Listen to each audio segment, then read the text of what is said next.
मेरे प्यारे देशवासियों, नमस्कार। साल 2026 का यह पहला मन की बात है। कल 26 जनवरी को हम सभी गणतंत्र दिवस का पर्व मनाएंगे। इसी दिन हमारा संविधान लागू हुआ था। 26 जनवरी का ये दिन हमें अपने संविधान निर्माताओं को नमन करने का अवसर देता है। आज 25 जनवरी का दिन भी बहुत अहम है। आज नेशनल वोटर्स डे है, मतदाता दिवस है। मतदाता ही लोकतंत्र की आत्मा होता है। साथियों, आमतौर पर जब कोई 18 साल का हो जाता है, मतदाता बन जाता है, तो उसे जीवन का एक सामान्य पड़ाव समझा जाता है। लेकिन दरअसल ये अवसर किसी भी भारतीय के जीवन का बहुत बड़ा माइलस्टोन होता है। इसलिए बहुत जरूरी है कि हम देश में वोटर बनने का, मतदाता बनने का उत्सव मनाएं।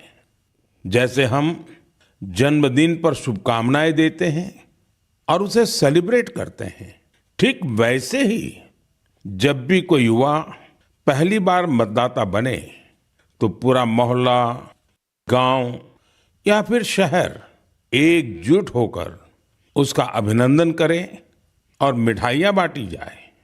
इससे लोगों में वोटिंग के प्रति जागरूकता बढ़ेगी। इसके साथ ही यह भावना और सशक्त होगी कि एक वोटर होना कितना मायने रखता है। साथियों, देश में जो भी लोग चुनावी प्रक्रिया से जुड़े रहते हैं, जो हमारे लोकतंत्र को जीवंत बनाए रखने के लिए जमीनी स्तर पर काम करते हैं, मैं उन सभी की बहुत सराहना करना चाहूंगा। आज मतदाता दिवस पर मैं अपने युवा साथियों से फिर आग्रह करूंगा कि वे 18 साल का होने पर वोटर के रूप में खुद को जरूर रजिस्टर करें।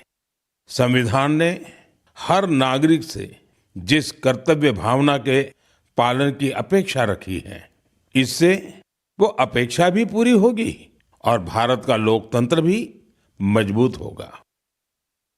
मेरे प्यारे देशवासियों, इन दिनों मैं सोशल मीडिया पर एक इंटरेस्टिंग ट्रेंड देख रहा हूं। लोग साल 2016 की अपनी यादों को फिर से ताजा कर रहे हैं। उसी भावना के साथ आज मैं भी आपके साथ अपनी एक मेमोरी को शेयर करना चाहता हूं। 10 साल पहले जनवरी 2016 में हमने एक एम्बिशियस जर्नी की शुरुआत की थी। तब हमें इस बात का एहसास था कि भले ही एक छोटा क्यों न हो, लेकिन ये युवा पीढ़ी के लिए, देश के फ्यूचर के लिए काफी अहम है। तब कुछ लोग ये समझ ही नहीं पाए थे कि आखिर है क्या। साथियों, मैं जिस जर्नी की बात कर रहा हूं वह है स्टार्टअप इंडिया की जर्नी।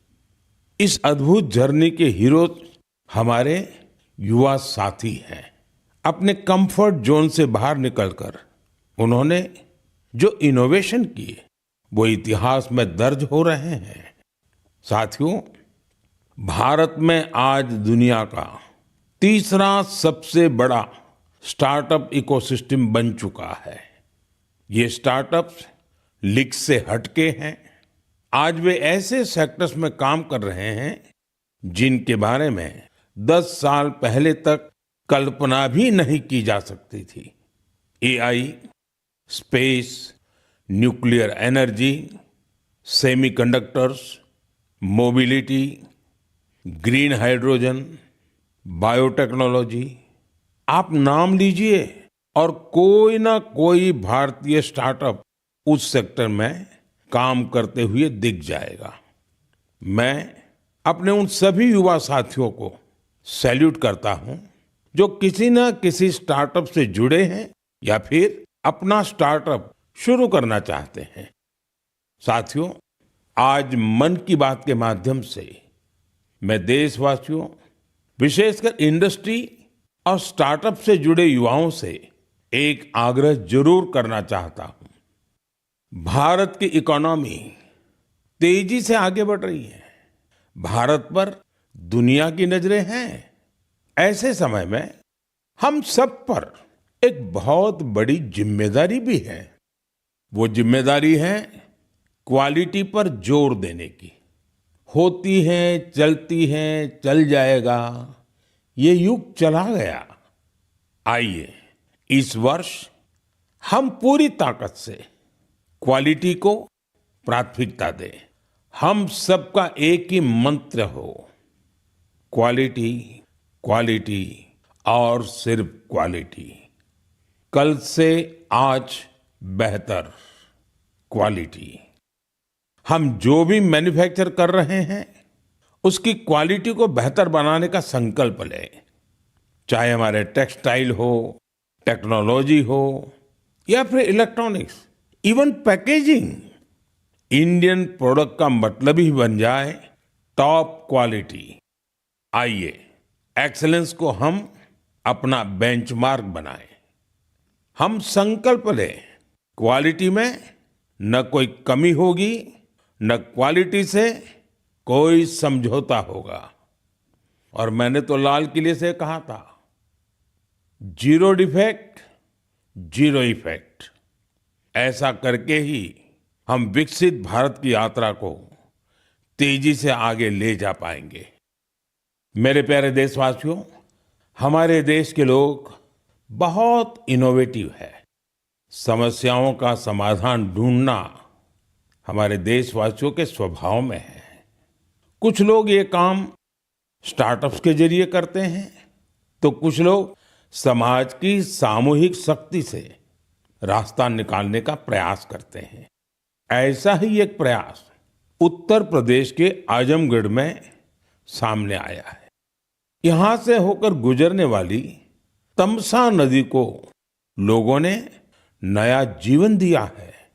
तमसा केवल एक नदी नहीं, बल्कि हमारी सांस्कृतिक और आध्यात्मिक विरासत की सजीव धारा है। अयोध्या से निकलकर गंगा में समाहित होने वाली यह नदी कभी इस क्षेत्र के लोगों के जनजीवन की धुरी हुआ करती थी, लेकिन प्रदूषण की वजह से इसकी अविरल धारा में रुकावट आने लगी थी। गाद, कूड़ा कचरा और गंदगी ने इस नदी के प्रवाह को रोक दिया था। इसके बाद यहाँ के लोगों ने इसे एक नया जीवन देने का अभियान शुरू किया। नदी की सफाई की गई और उसके किनारों पर छायादार, फलदार पेड़ लगाए गए। स्थानीय लोग कर्तव्य भावना से इस काम में जुटे और सबके प्रयास से नदी का पुनरुद्धार हो गया। साथियों, जन भागीदारी का ऐसा ही प्रयास आंध्र प्रदेश के अनंतपुर में भी देखने को मिला है। यह वह क्षेत्र है जो सूखे की गंभीर समस्या से जूझता रहा है। यहाँ की मिट्टी लाल और बलुई है। यही वजह है कि लोगों को पानी की कमी का सामना करना पड़ता है। यहाँ के कई क्षेत्रों में लंबे समय तक बारिश नहीं होती है। कई बार तो लोग अनंतपुर की तुलना रेगिस्तान में सूखे की स्थिति से भी कर देते हैं। साथियों, इस समस्या के समाधान के लिए स्थानीय लोगों ने जलाशयों को साफ करने का संकल्प लिया। फिर प्रशासन के सहयोग से यहाँ अनंत नीरू संरक्षणम प्रोजेक्ट, इसकी शुरुआत हुई। इस प्रयास के तहत 10 से अधिक जलाशयों को जीवनदान मिला है। उन जलाशयों में अब पानी भरने लगा है। इसके साथ ही 7,000 से अधिक पेड़ भी लगाए गए हैं। यानी अनंतपुर में जल संरक्षण के साथ साथ ग्रीन कवर भी बढ़ा है। यहाँ बच्चे अब तैराकी का आनंद भी ले सकते हैं। एक प्रकार से कहें तो यहाँ का पूरा इकोसिस्टम फिर से निखर उठा है। साथियों, आजमगढ़ हो, अनंतपुर हो या फिर देश की कोई और जगह, ये देखकर खुशी होती है कि लोग एकजुट होकर कर्तव्य भाव से बड़े संकल्प सिद्ध कर रहे हैं। जन भागीदारी और सामूहिकता की यही भावना हमारे देश की सबसे बड़ी ताकत है। मेरे प्यारे देशवासियों, हमारे देश में भजन और कीर्तन सदियों से हमारी संस्कृति की आत्मा रहे हैं। हमने मंदिरों में भजन सुने हैं, कथा सुनते वक्त सुने हैं और हर दौर ने भक्ति को अपने समय के हिसाब से जिया है। आज की पीढ़ी भी कुछ नए कमाल कर रही है। आज के युवाओं ने भक्ति को अपने अनुभव और अपनी जीवन शैली में ढाल दिया है। इसी सोच से एक नया सांस्कृतिक चलन उभर कर सामने आया है। आपने सोशल मीडिया पर ऐसे वीडियो जरूर देखे होंगे। देश के अलग अलग शहरों में बड़ी संख्या में युवा इकट्ठा हो रहे हैं।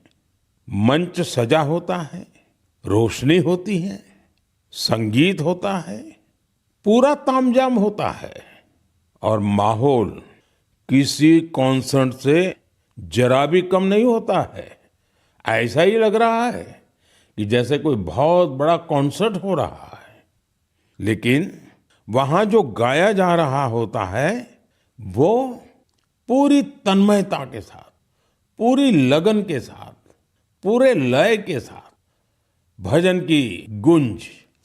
इस चलन को आज भजन क्लबिंग कहा जा रहा है और यह खास तौर पर जैन जी के बीच तेजी से लोकप्रिय हो रहा है। यह देखकर अच्छा लगता है कि इन आयोजनों में भजन की गरिमा और शुचिता का पूरा ध्यान रखा जाता है। भक्ति को हल्केपन में नहीं लिया जाता। न शब्दों की मर्यादा टूटती है और न ही भाव की। मंच आधुनिक हो सकता है, संगीत की प्रस्तुति अलग हो सकती है, लेकिन मूल भावना वही रहती है। आध्यात्म का एक निरंतर प्रवाह वहां अनुभव होता है। मेरे प्यारे देशवासियों, आज हमारी संस्कृति और त्योहार दुनिया भर में अपनी पहचान बना रहे हैं।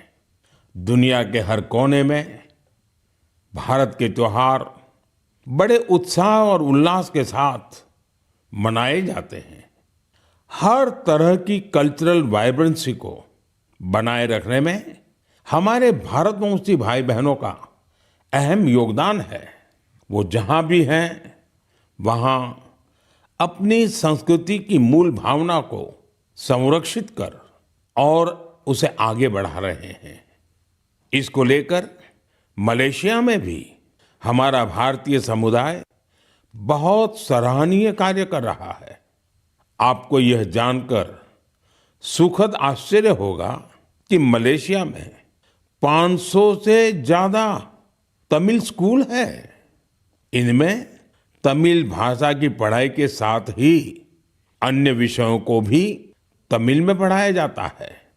इसके अलावा यहाँ तेलुगु और पंजाबी सहित अन्य भारतीय भाषाओं पर भी बहुत फोकस रहता है। साथियों, भारत और मलेशिया के बीच ऐतिहासिक और सांस्कृतिक संबंधों को मजबूत करने में एक सोसाइटी की बड़ी भूमिका है। इसका नाम है मलेशिया इंडिया हेरिटेज सोसाइटी। अलग अलग कार्यक्रमों के साथ ही यह संस्था एक हेरिटेज वॉक का भी आयोजन करती है। इसमें दोनों देशों को आपस में जोड़ने वाले सांस्कृतिक स्थलों को कवर किया जाता है। पिछले महीने मलेशिया में लाल पाड़ साड़ी आइकॉनिक वॉक, इसका आयोजन किया गया। इस साड़ी का बंगाल की हमारी संस्कृति से विशेष नाता रहा है। इस कार्यक्रम में सबसे अधिक संख्या में इस साड़ी को पहनने का रिकॉर्ड बना, जिसे मलेशियन बुक ऑफ रिकॉर्ड्स में दर्ज किया गया। इस मौके पर ओडिसी डांस और बाउल म्यूजिक ने तो लोगों का दिल जीत लिया। मैं कह सकता हूं, साया बरबांगा देंगान डियास्पोरा इंडिया दी मलेशिया, मेरे का मंबावा इंडिया दान मलेशिया, सेमाकिन रापा। मलेशिया के हमारे भारतवंशियों को मेरी बहुत बहुत शुभकामनाएं। मेरे प्यारे देशवासियों, हम भारत के किसी भी हिस्से में चले जाएं, वहां हमें कुछ न कुछ असाधारण, अभूतपूर्व होते हुए जरूर दिख जाता है। कई बार मीडिया की चकाचौंध में ये बातें जगह नहीं बना पाती, लेकिन इनसे पता चलता है कि हमारे समाज की असली शक्ति क्या है। इनसे हमारे उन वैल्यू सिस्टम्स की भी झलक मिलती है जिनमें एकजुटता की भावना सर्वोपरि है। गुजरात में बेचरा जी के चंदन की गांव की परंपरा अपने आप में अनूठी है। अगर मैं आपसे कहूं कि यहाँ के लोग, विशेषकर बुजुर्ग, अपने घरों में खाना नहीं बनाते, तो आपको हैरत होगी। इसकी वजह गांव का शानदार कम्युनिटी किचन। इस कम्युनिटी किचन में एक साथ पूरे गांव का सबका खाना बनता है और लोग एक साथ बैठकर भोजन करते हैं। बीते 15 वर्षों से यह परंपरा निरंतर चली आ रही है। इतना ही नहीं, यदि कोई व्यक्ति बीमार है तो उसके लिए टिफिन सर्विस भी उपलब्ध है, यानी होम डिलीवरी का भी पूरा इंतजाम है। गांव का ये सामूहिक भोजन लोगों को आनंद से भर देता है। ये पहल न केवल लोगों को आपस में जोड़ती है, बल्कि इससे पारिवारिक भावना को भी बढ़ावा मिलता है। साथियों, भारत की परिवार व्यवस्था, फैमिली सिस्टम हमारी परंपरा का अभिन्न हिस्सा है। दुनिया के कई देशों में इसे बहुत कौतूहल के साथ देखा जाता है। कई देशों में ऐसे फैमिली सिस्टम को लेकर बहुत सम्मान का भाव है।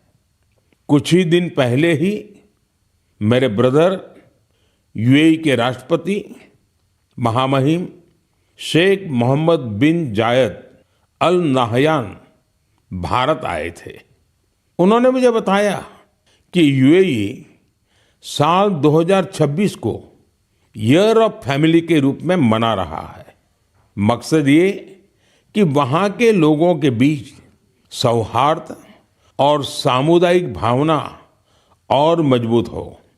वाकई यह बहुत ही सराहनीय पहल है। साथियों, जब परिवार और समाज की ताकत मिलती है तो हम बड़ी से बड़ी चुनौतियों को परास्त कर सकते हैं।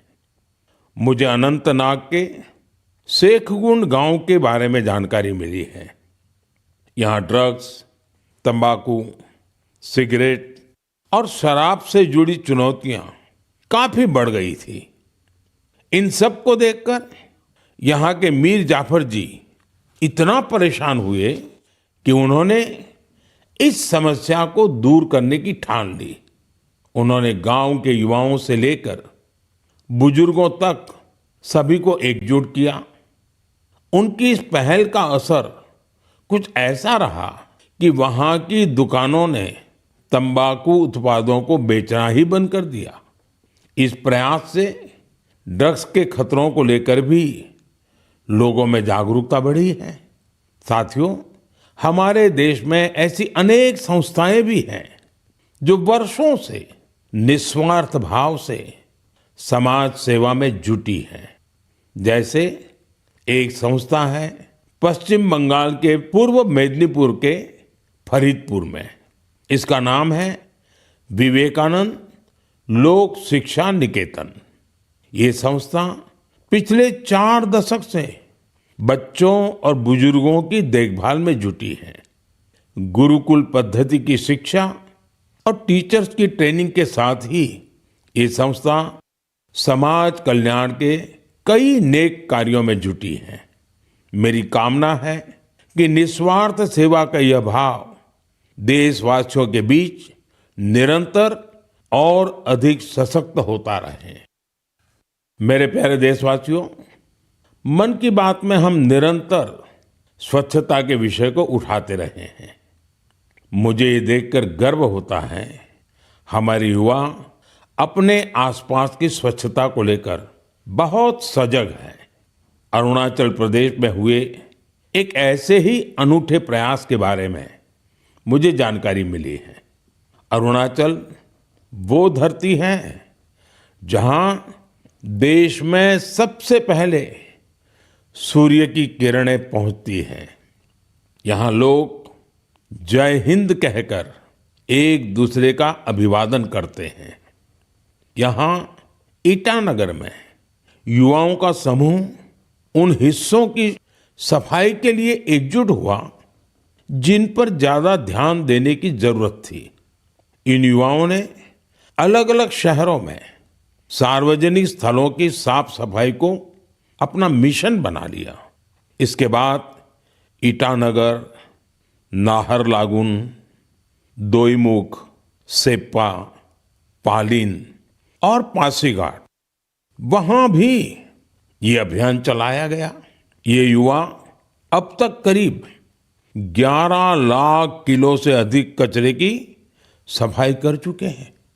सोचिए दोस्तों, नौजवानों ने मिलकर के 11 लाख किलो कूड़ा कचरा हटाया। साथियों, एक और उदाहरण असम का है। असम के नागांव में वहां की पुरानी गलियों से लोग भावनात्मक रूप से जुड़े हैं। यहाँ कुछ लोगों ने अपनी गलियों को मिलकर साफ करने का संकल्प लिया। धीरे धीरे उनके साथ और लोग जुड़ते गए। इस तरह एक ऐसी टीम तैयार हो गई जिसने गलियों से बहुत सारा कचरा हटा दिया। साथियों, ऐसा ही एक प्रयास बेंगलुरु में हो रहा है। बेंगलुरु में सोफा वेस्ट एक बड़ी समस्या बनकर सामने आया है। इसलिए कुछ प्रोफेशनल्स एकजुट होकर इस इश्यू को अपने तरीके से सॉल्व कर रहे हैं। साथियों, आज कई शहरों में ऐसी टीमें हैं जो लैंडफिल वेस्ट की रिसाइकलिंग में जुटी हैं। चेन्नई में ऐसी ही एक टीम ने बहुत बेहतरीन काम किया है। ऐसे उदाहरणों से पता चलता है कि स्वच्छता से जुड़ा हर प्रयास कितना अहम है। हमें स्वच्छता के लिए व्यक्तिगत तौर पर या फिर टीम के तौर पर अपने प्रयास बढ़ाने होंगे, तभी हमारे शहर और बेहतर बनेंगे। मेरे प्यारे देशवासियों, जब पर्यावरण संरक्षण की बात होती है तो अक्सर हमारे मन में बड़ी योजनाएं, बड़े अभियान और बड़े-बड़े संगठन की बातें आती हैं। लेकिन कई बार बदलाव की शुरुआत बहुत साधारण तरीके से होती है।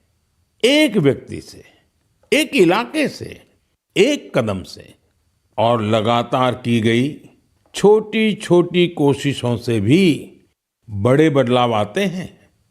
पश्चिम बंगाल के कुछ बिहार के रहने वाले बेनोय दास जी का प्रयास इसी का उदाहरण है।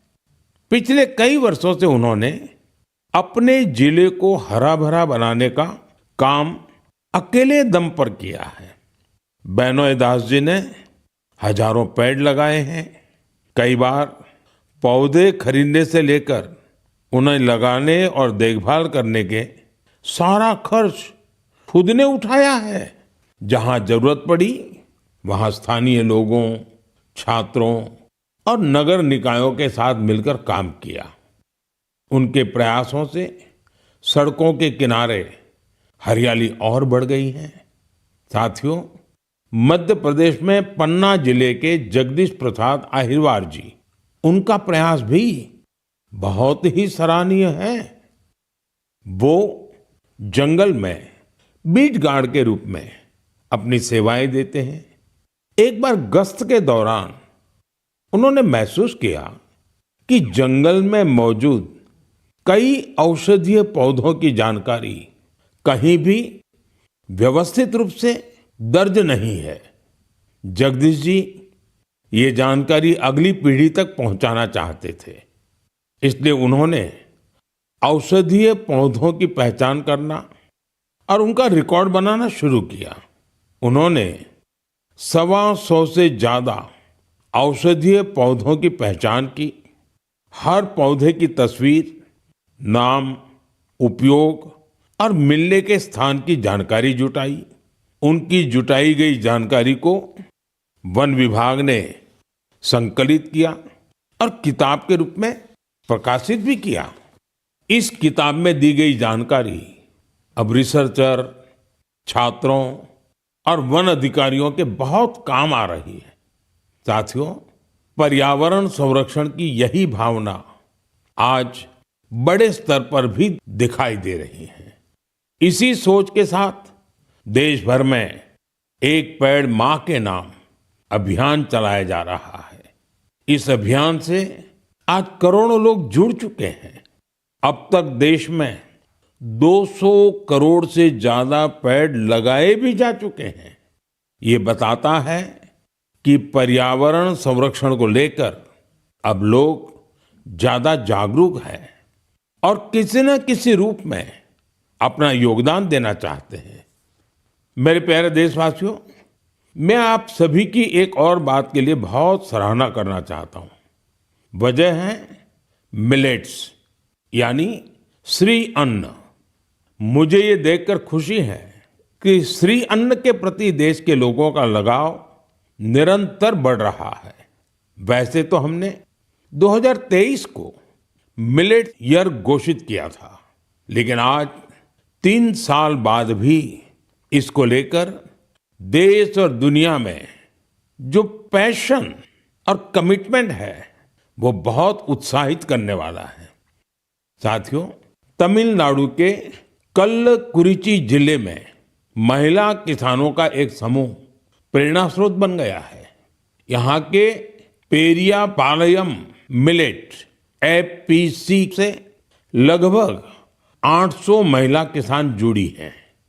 मिलेट्स की बढ़ती लोकप्रियता को देखते हुए इन महिलाओं ने मिलेट प्रोसेसिंग यूनिट की स्थापना की। अब वो मिलेट से बने उत्पादों को सीधे बाजार तक पहुंचा रही हैं। साथियों, राजस्थान के रामसर में भी किसान श्री अन्न को लेकर इनोवेशन कर रहे हैं। यहाँ के Ramsar organic farmer producer company से 900 से अधिक किसान जुड़े हैं। ये किसान मुख्य रूप से बाजरे की खेती करते हैं। यहाँ बाजरे को प्रोसेस करके रेडी टू ईट लड्डू तैयार किया जाता है। इसकी बाजार में बड़ी मांग है। इतना ही नहीं साथियों, मुझे तो ये जानकर खुशी होती है आजकल कई मंदिर ऐसे हैं जो अपने प्रसाद में सिर्फ मिलेट्स का उपयोग करते हैं। मैं उन मंदिर के सभी व्यवस्थापकों का हृदय से अभिनंदन करता हूं उनकी इस पहल के लिए। साथियों, मिलेट्स श्री अन्न से अन्नदाताओं की कमाई बढ़ने के साथ ही लोगों की हेल्थ में भी सुधार की गारंटी बनता जा रहा है। मिलेट्स पोषण से भरपूर होते हैं, सुपर फूड होते हैं। हमारे देश में सर्दियों का मौसम तो खान पान के लिए बहुत ही अच्छा माना जाता है। ऐसे में इन दिनों हमें श्री अन्न का सेवन जरूर करना चाहिए। मेरे प्यारे देशवासियों, मन की बात में हमें एक बार फिर कई अलग अलग विषयों पर चर्चा करने का अवसर मिला। ये कार्यक्रम हम सभी को अपने देश की उपलब्धियों को महसूस करने और सेलिब्रेट करने का अवसर देता है। फरवरी में ऐसा ही एक और अवसर आ रहा है। अगले महीने इंडिया एआई इम्पैक्ट समिट होने जा रही है।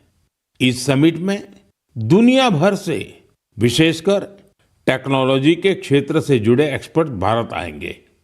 यह सम्मेलन एआई की दुनिया में भारत की प्रगति और उपलब्धियों को भी सामने लाएगा। मैं इसमें शामिल होने वाले हर किसी का हृदय से अभिनंदन करता हूं। अगले महीने मन की बात में इंडिया एआई इम्पैक्ट समिट पर हम जरूर बात करेंगे। देशवासियों की कुछ अन्य उपलब्धियों की भी चर्चा करेंगे। तब तक के लिए मुझे मन की बात में विदा दीजिए। कल के गणतंत्र दिवस के लिए एक बार फिर आप सभी को मेरी बहुत बहुत शुभकामनाएं। धन्यवाद।